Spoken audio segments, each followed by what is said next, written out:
Welcome to Hasanah Kesehatan. Air merupakan sumber utama kehidupan. Manusia sangat membutuhkan air sebagai sarana dan penunjang kehidupan. Daripada makanan, sejatinya manusia lebih membutuhkan air untuk menopang hidupnya. Menurut suatu penelitian, manusia bisa bertahan hidup hingga beberapa minggu tanpa makan, dengan catatan ia masih mengonsumsi air. Namun, tanpa asupan air sama sekali, manusia hanya bisa bertahan hingga sekitar 5 hari saja dalam kondisi kelaparan tingkat akut. Seorang bisa saja mengalami halusinasi dan kejang-kejang. Bahkan beberapa organ tak berfungsi normal, tetapi tetap saja orang tersebut masih bisa tetap hidup. Lain halnya jika kondisi panas dan seseorang dibiarkan hidup tanpa setetes air. Tak butuh hitungan hari, dalam hitungan jam saja ia akan mengalami dehidrasi parah. Bahkan kemungkinan besar nyawanya tak bisa tertolong.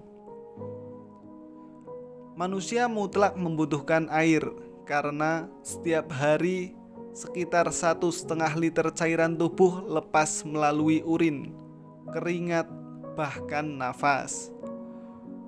Menurut Steph, 60% tubuh manusia terdiri dari air, di antaranya otak terdiri dari 75% air, otot terdiri dari 75% air, jantung terdiri dari 75% air, paru-paru terdiri dari 86% air, ginjal terdiri dari 83% air, mata terdiri dari 95% air, darah terdiri dari 13% air, bahkan tulang yang keras pun mengandung 22% air. Islam adalah agama yang begitu akrab dengan masalah air. Banyak sekali ritual ibadah memiliki kaitan erat dengan air. Misalnya, sebelum sholat diwajibkan berwudu menggunakan air.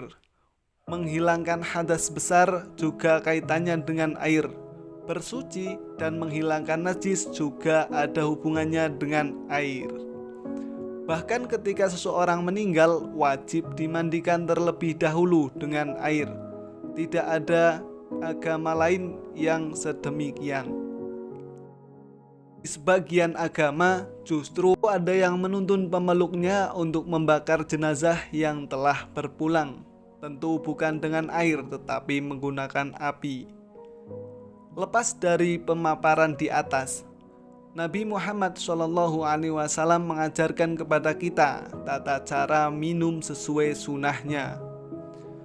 Nabi mengajarkan bagaimana cara menggunakan salah satu karunia terbesar yang dianugerahkan Allah Subhanahu wa Ta'ala. Air adalah anugerah. Nabi mengajarkan tata cara minum yang benar kepada para sahabatnya. Nabi Muhammad SAW melarang kita minum sambil berdiri. Bahkan jika ada sahabat yang minum sambil berdiri, beliau perintahkan untuk memuntahkan kembali minumannya. Hal ini bukan berarti menunjukkan bahwa beliau tidak pernah minum sambil berdiri sama sekali. Beliau pernah melakukan hal tersebut. Hikmahnya untuk menunjukkan minum sambil berdiri tidaklah haram. Tidak boleh dilakukan bukan berarti tidak boleh dilakukan sama sekali. Dalam kondisi tertentu misalnya, perilaku tersebut ditoleransi. Menurut Ibnu Al-Jauzi, terlalu sering minum sambil berdiri akan sangat membahayakan kesehatan. Antara lain dengan menyebabkannya lambung tidak siap menerima air yang langsung masuk ke dalam tubuh. Karena air yang masuk akan langsung terjun bebas, menghantam lambung, tanpa bisa mengalir pelan-pelan melewati celah kerongkongan. Ibarat batu yang begitu keras, jika terus-menerus ditetesi air, lambat laut akan berlubang. Lalu bagaimana dengan alat pencernaan manusia? Air yang diminum sambil berdiri, menurut versi Ibnu Al-Jauzi, tidak akan mampu tersuplai ke seluruh tubuh.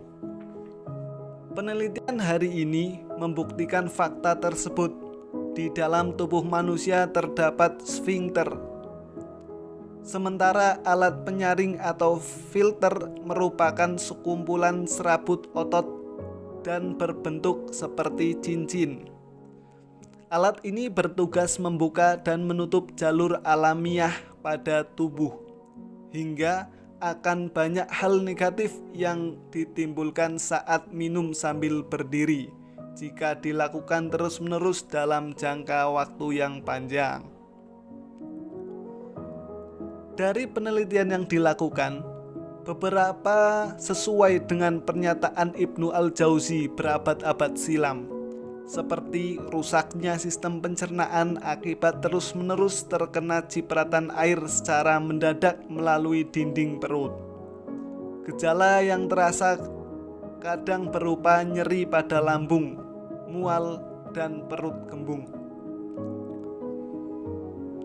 Kenaikan asam lambung juga bisa terjadi akibat terus-menerus minum sambil berdiri.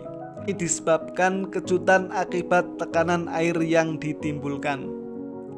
Pada akhirnya, saluran menuju lambung bisa terganggu dan mengakibatkan GERD, sejenis penyakit nyeri pada dada.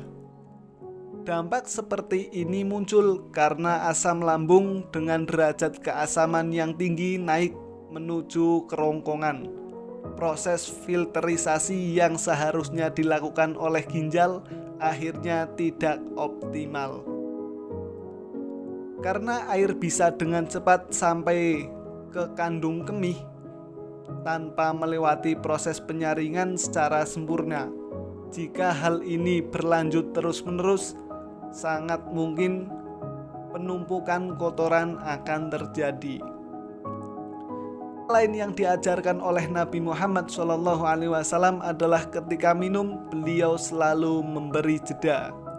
Setiap 3 tegukan air, Nabi bernafas sejenak, tidak langsung menelan air dalam gelas sampai habis. Ketika ditanya mengapa harus demikian, beliau memberikan alasan karena demikian itu lebih menyegarkan, menghilangkan dahaga, dan menyehatkan tubuh. Ketika minum, Nabi juga tidak pernah bernafas. Nafas yang seharusnya keluar dari hidung ditahan agar jangan sampai mengenai minumannya. Beliau mewanti-wanti para sahabatnya dengan mengajarkan tata cara berminum. Janganlah salah satu dari kalian bernafas di dalam wadah ketika minum, tetapi jika kalian ingin bernafas, jauhkanlah wadah dari mulut, kemudian bernafaslah. Dalam sebuah hadis Nabi Muhammad SAW, Rasulullah SAW melarang untuk minum dari retakan wadah dan meniup minumannya. Hadis Rasulullah yang diriwayatkan oleh Abu Dawud. Hari ini, ilmu pengetahuan telah membuktikan ketika seorang meneguk terlalu banyak air dalam waktu singkat tanpa diberi jeda, seperti dicontohkan oleh Nabi, dengan bernafas setiap 3 kali tegukan, mereka bisa mengalami pusing atau sakit kepala. Hal itu diakibatkan karena ketidakseimbangnya kadar elektrolit dalam tubuh. Minuman secara perlahan membantu seorang menyerap cairan dan mendapatkan manfaat jauh lebih besar. Menurut sebuah hasil penelitian, kandungan air dalam gelas yang kita minum Jika sampai tercampur dengan hembusan nafas,